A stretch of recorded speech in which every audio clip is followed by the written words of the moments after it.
बोलिए प्रेम से श्री सद्गुरु महाराज की जय। थोड़ा आवाज बढ़ाइए।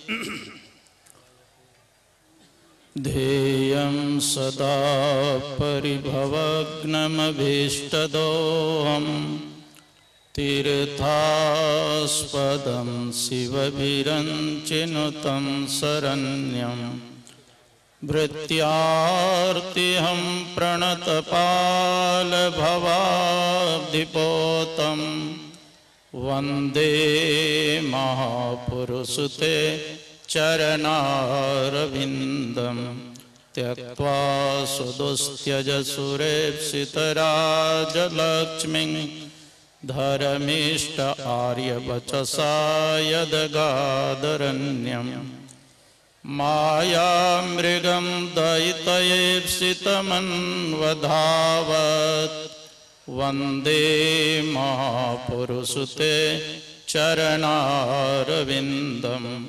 अखण्डानन्दबोधाय शिष्यसन्तापहारिणे सच्चिदानन्दरूपाय रामाय गुरवे नमः।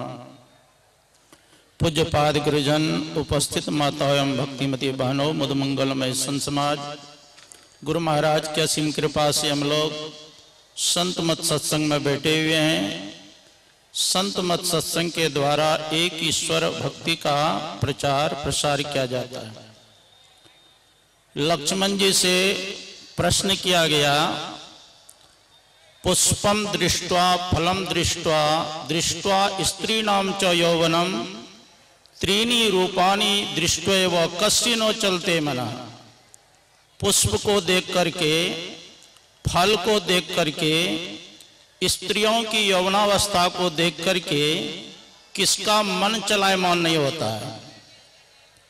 इसके उत्तर में लक्ष्मण जी ने कहा था, पिता यस्य शुचिर भूत्वा माता यस्य पतिव्रता उभयो उत्पन्नः जातः तस्सिनो चलते मनः। जिनका पिता सदाचारी हो, माता पतिव्रता हो, ऐसे माता पिता के द्वारा जो संतान उत्पन्न होता है उसका मन चलायमान नहीं रहता है। क्योंकि शास्त्र में मन को ही बंधन और मुक्ति का कारण बताया गया। मन एवं मनुष्यानां कारणम बंध मोक्षयो। जब मेरा मन संसार में लगा रहता है, पंच विषय में लगा रहता है, यही बंधन का कारण हो जाता है। यही मन संतों के चरणों में लगा रहे, परमात्मा की भक्ति में लगा रहे, ईश्वर के चिंतन करने में लगा रहे, यही मुक्ति का कारण बताया गया शास्त्र। तो मन को कैसे बस में किया जाए जिससे बंधन से हम मुक्त हो जाए। इसलिए महापुरुषों ने कहा इसके लिए 4 साधन करने की आवश्यकता है। जैसे लक्ष्मण जी बेहोश हो गए थे तो सुखैन वैद्य ने उनको 4 जड़ी पिलाया था। पहला जड़ी था विशल्यकरणी, दूसरा जड़ी था अस्थि संचारणी, तीसरा जड़ी था स्वर्णकरणी और चौथा जड़ी था मृत संजीवनी।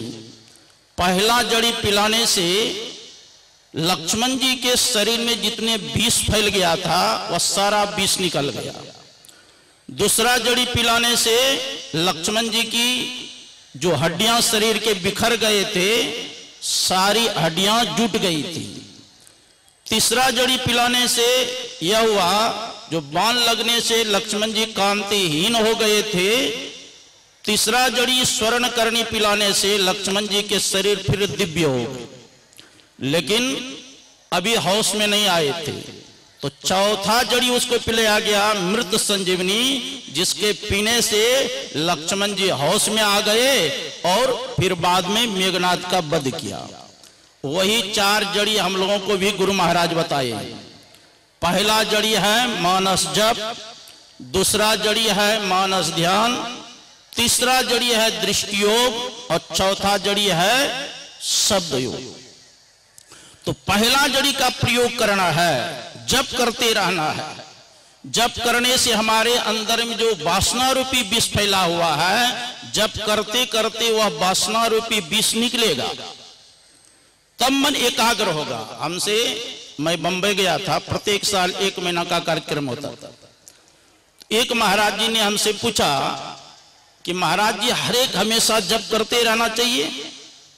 तो मैंने कहा देखो, यह तो वेद में ही आया है, अपवित्रो पवित्रो वा सर्वावस्था गतोपि वा या अस्मृत पुंडरीकाक्षस्वा या व्यंत्रो शुचि।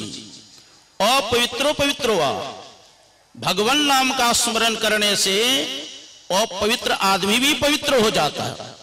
सर्वावस्था गतोपि वा, सभी अवस्थाओं में भगवान नाम का स्मरण करो। या अस्मृत पुंडरीकाक्षस्वा या व्यंत्रो शुचि, जो भगवान नाम का स्मरण करते हैं वो अंदर बाहर से पवित्र हो जाता है। परमेश्वर की वासना अंत समय मन माई, तन छूटे हरि को मिले उपजय विंसय न। परमात्मा का चिंतन करते करते अगर शरीर छूट गया तो परमात्मा धाम में पहुंच जाएंगे, फिर जन्म मरण के चक्र से सदा मुक्त हो जाएंगे। इसलिए एक नाम का जप करें। महापुरुषों ने बताया, शतम विहाय भोक्तव्यम सहस्रंग स्नान माचरेत, लक्षम विहाय दातव्यम कोटिम त्यक्त्वा स्मरेत। 100 काम को छोड़ करके भोजन करना चाहिए, 1000 काम को छोड़ के स्नान करना चाहिए, 1,00,000 काम को छोड़ करके दान करना चाहिए, और अंतिम कहा कोटिम त्यक्त्वा स्मरेत, करोड़ों काम को छोड़ करके भगवान का भजन करना। जब जप करते करते मन एकाग्र हो जाए तो जप से संबंधित इष्ट का ध्यान करना चाहिए। सतगुरु सतगुरु नित ही पुकारत, छीजत पाप समोदहे, सदगुरु रूप हे में धारत काम क्रोध मद लोभ दहे। सदगुरु रूप का ध्यान करेंगे तो आपके अंदर से काम क्रोध लोभ मोह मद मत्सर विकार जो है वह सब समाप्त हो जाएगा। इसलिए महापुरुषों ने कहा, ध्यान मूलम गुरु मूर्ति, पूजा मूलम गुरु पदम, मंत्र मूलम गुरु वाक्यम, मोक्ष मूलम गुरु कृपा। ध्यान किसका करना चाहिए? कहा गुरु मूर्ति का ध्यान करना चाहिए। पूजा किसकी करनी चाहिए? कहा गुरु की चरण कमल की पूजा करनी चाहिए। किस मंत्र का जप करना चाहिए? जो गुरु मंत्र बता दे उस मंत्र का जप करना चाहिए। और मोक्ष मूलम गुरु कृपा, अगर गुरु कृपा कर दे मोक्ष मुक्ति प्राप्त हो जाएगा। तो एक नाम का जप करें, एक रूप का ध्यान करें और दृष्टियोग करें। दृष्टियोग के संबंध में भगवान शंकर शिव संगीता में कहते हैं, शिरः कपाले रुद्राक्षम विवरम चिंतयद यदा, तदा ज्योति प्रकाशस्यात् विद्युत पुंजस्म प्रवाह, एतत् चिंतेन मात्रेण पापानां संचयो भवेत्, दुराचारो भी पुरुषो लभते परमं पदम्। दुराचारी भी व्यक्ति अगर इस क्रिया का योग करे, सिर कहते हैं मस्तक को, और कपाल जिसको हम लोग कपाल कहते हैं, संस्कृत में उसी को कपाल कहते हैं। रुद्र कहते हैं शंकर भगवान को, और अक्षमन होता आंख, कहते दोनों आंख के मध्य में विवर है, रास्ता है सहरग में दिलवर पे जाने के लिए। परमात्मा के पास जाने के लिए सहरग में रास्ता है, सुषुम्ना में रास्ता है, शिव नेत्र में रास्ता है, अज्ञा चक्र में रास्ता है। यदि यदा उस अज्ञा कमल का जो साधक ध्यान करते हैं, परिणाम क्या होगा? विद्युत पुंजस्म प्रवाह, बिजली के समूह के समान साधक अपने अंदर में प्रकाश को देखता है। एतत् चिंतेन मात्रेण पापानां संचयो भवेत्, इनका चिंतन मात्र से सारे पाप आपका नष्ट हो जाएगा। दुराचारो भी पुरुषो लभते परमं पदम पदम, दुराचारी व्यक्ति इस अज्ञा कमल का ध्यान करे तो परम पद को प्राप्त करेंगे। भगवान कृष्ण अर्जुन से कहते हैं, अगर मोक्ष मुक्ति को प्राप्त करना चाहते हो तो क्या करना पड़ेगा? स्पर्शान कृत्वा बहिर्वह्यं चक्षुस्यवांतरे भ्रुवो, प्राणापांसो कृत्वा नासाभ्यंतरचारिणो, यतीन्द्रिय मनोबुद्धिर मुनिर्मोक्ष प्रायणः, विगतेच्छा भयक्रोधो यः सदा मुक्तिः च। स्पर्शान कृत्वा, हम लोगों की इंद्रियां कहा जाती हैं? 5 विषय में, आंख रूप के तरफ, कान शब्द के तरफ, नाक गंध दुर्गंध के तरफ, जिह्वा रसास्वादन के तरफ, और त्वचा स्पर्श के तरफ। जो 5 ज्ञान इंद्रियां 5 विषय के तरफ प्रवाहित हो रहा है, भगवान कृष्ण कहते हैं वही उन विषयों को बाहर ही निकाल दो, अंदर मत प्रवेश करो और प्राण अपान वायु को सम करके अपने दृष्टि को भ्रुकुटी के बीच में स्थिर करो। अगर मोक्ष को प्राप्त करना चाहते हो, 5 ज्ञान इंद्रियां, 5 कर्म इंद्रियां और 4 अंतःकरण इंद्रियों को वश में करो। विगते इच्छा भय क्रोधो या सदा मुक्त ये विश्व। जो इच्छाओं का त्याग करते हैं, क्रोध का त्याग करते हैं, कहते हैं वही मोक्ष के योग्य है, वही व्यक्ति मोक्ष को प्राप्त कर सकते हैं।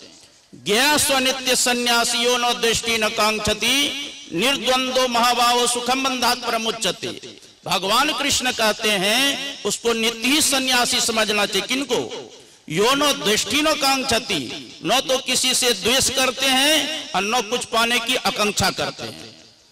ऊर्ध्वम गच्छन्ति सत्तस्था मध्य तिष्ठन्ति राजसः जघन्य गुण प्रवृत्तिस्तो अधो गच्छन्ति तामसः। ऊर्ध्वम गच्छन्ति सत्तस्थ, अगर सात्विक भावना से आपने शरीर का परित्याग किया तो शरीर छूटने के बाद आप स्वर्ग को प्राप्त करेंगे। और रजोगुण में प्रवृत्ति में अगर आपने शरीर का परित्याग किया तो शरीर छूटने के बाद फिर मनुष्य शरीर में आएंगे। और तमोगुण की प्रवृत्ति में अगर आपने शरीर का परित्याग किया तो शरीर छूटने के बाद या पशु जोनि में जाएंगे या कीड़े मकोड़े के जोनि में जाना पड़ेगा।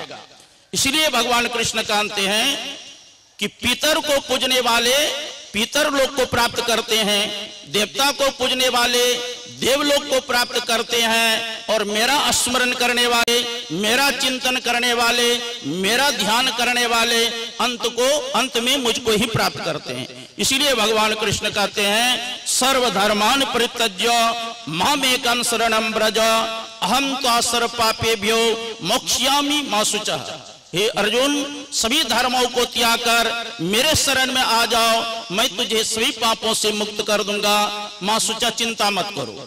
देखो जितने धर्म ग्रंथ है सब में कहते हैं कि धर्म करना चाहिए, और भगवान कृष्ण कहते हैं सब धर्म को छोड़ दो। अरे पिता का धर्म क्या है? पुत्र को पढ़ा लिखा करके योग्य बनाना। पुत्र का धर्म है माता पिता की सेवा करनी।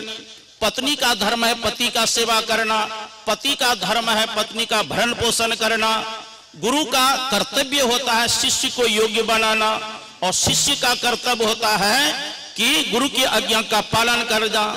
राजा का धर्म होता है प्रजा का पालन करना, और प्रजा का कर्तव्य होता है क्या? राजा के आज्ञा का पालन करना। ये सब धर्म कर्म छोड़ दिया जाए। भगवान कृष्ण का कहने का मतलब है आंख का धर्म है देखना, कान का धर्म है सुनना, नाक का धर्म है सूंघना, जिब्या का धर्म है रसास्वादन करना, और त्वचा का धर्म है स्पर्श का ज्ञान करना। 5 ज्ञान इंद्रियों का जो धर्म है इसको त्याग करके मेरा चिंतन करो, मेरा स्मरण करो, तो मैं तुझे सभी पापों से मुक्त कर दूंगा। वेद व्यास जी महाराज 18 पुराण लिखे, उनमें सार गर्भित क्या कहा? अष्टादश पुराणेषु व्यासस्य वचनद्वयम् परोपकाराय पुण्याय पापानां परिपीडनम्। 18 पुराणों के सार गर्भित उन्होंने कहा अष्टादश पुराणेषु व्यासस्य वचनद्वयम् परोपकाराय पुण्याय, परोपकार करना यही सबसे बड़ा पुण्य है। पापानां परिपीडनम्, दूसरे को सताना, दूसरे को ठगना, यही सबसे बड़ा पाप है। इसलिए संतों से युक्ति जान करके एक नाम का जप करें, एक रूप का ध्यान करें, दृष्टियोग करें और नादान संधान करें। भगवान शंकर 7 लक्ष्य बताए साधन योग का, और उसमें श्रेष्ठ नादान संधान को बताया। नादानुसंधान नमोस्तु तुभ्यम त्वं मनमहे तत्व पदम लयानाम भवत् प्रसादात् पवनेन साकम विलीयते विष्णु पदे मनोले। भगवान शंकर कहते हैं हे नादान संधान, आपको मैं नमस्कार करता हूं। आप मेरे प्राण वायु और मन को भगवान विष्णु के परम पद में लीन करते हैं। तो संत मत में यही 4 क्रिया है। तो संतों से युक्ति जान करके हम लोग साधन करें तो हम लोगों का परम कल्याण होगा। समयानुसार यही आप लोगों को सेवा किया। बोलिए श्री सद्गुरु महाराज की जय।